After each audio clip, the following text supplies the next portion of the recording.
Good.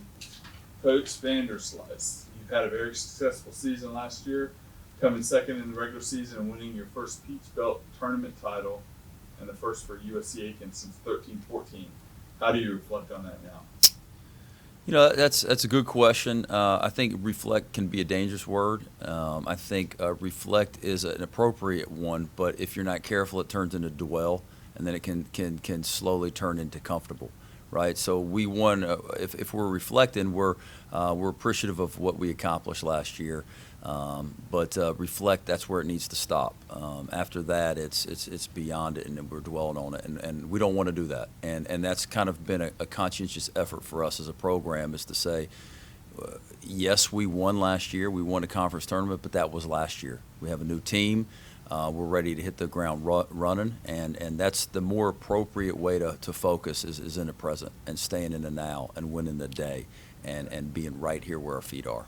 All right. Speaking of the now, you're bringing in 11 new players to the team this year to just 4 returners.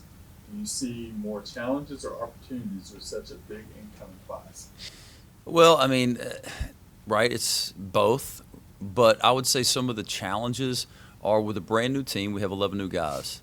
If we're not careful, we can almost put unwarranted expectations on the backs of those that weren't here before. The trailblazers that we've had before us have obviously set the tone for the program's future, but we have a lot of new guys that don't know what it takes, and they will, and we'll teach them. But if we're not careful, we'll unintentionally put that type of expectation on them, and they don't need that. What they need to be focusing on is this is a brand new team. We're USCA, and we're going to do our job from the day to day, but last year is not this year, and so that's going to be a big challenge for us. The opportunity is it's fun. You have to be a pretty good teacher nowadays, because with the transition in college sports, you're on average probably going to be turning over quite a bit, more so than what you did in yesteryear. And if you're not a good teacher, then you're going to have a new set of challenges, right? You can't just lean on strictly leadership from people that have been here 3, 4 years. Now it's a matter of you partnering with a lot of the returners and taking teaching to a premium. Okay. Last question for you, Coach. You've won 3 different trophies over the last 3 years, while also seeing a lot of new faces join your team during that time. How do you introduce new players to the winning culture and mentality that you build at USCA? Yeah, I mean it's going to be a day-to-day thing. We're very fortunate.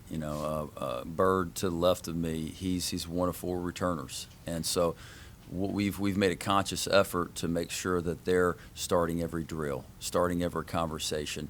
With guys that come in, they don't understand always what 100% should look like, right? 100% is subjective to a lot of people.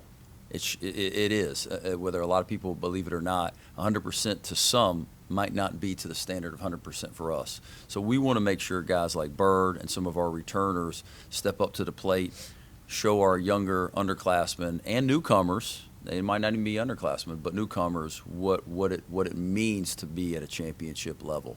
And so that's really what we're going to harness as we move forward. Okay. Caleb, looking back on the success of last season, winning the Peach Belt tournament title, how satisfied are you with how you played, and what can we expect coming into this season? I mean, me individually, I feel like I had a lot of fun last year. I think that was the focus of last year's team, was just staying in the present, having fun. So I can speak more collectively on that. I think, the standard was the standard, and that's something that we're going to keep continuing. I'm content, but we're not going to dwell on it. Like Coach said, rumination, it's like a dark place to be in, because it's twofold. I mean, you can look in the past and enjoy it, but you always have the present. So we're just looking forward to the next opportunity. The next opportunity is today.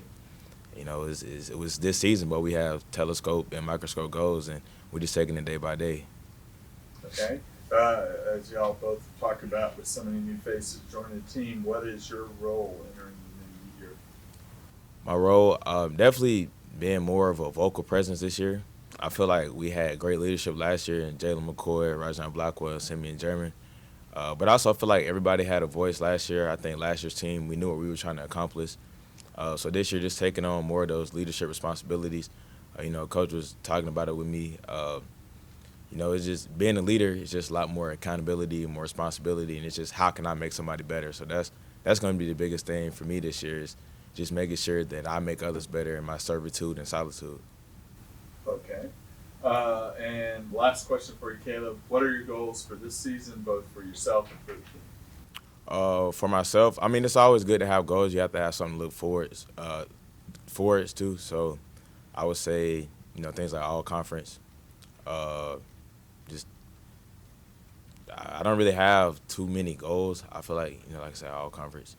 But mine is more a team. I just want to win. That's something that I'm really big on. That's part of the reason, I wanted to embody this culture. Just win. We're trying to make history. We're trying to four-peat. We know we have a target on our back, but collectively as a team, like I said, it's just about staying in the present, taking it day by day, and then we'll see where that leads us.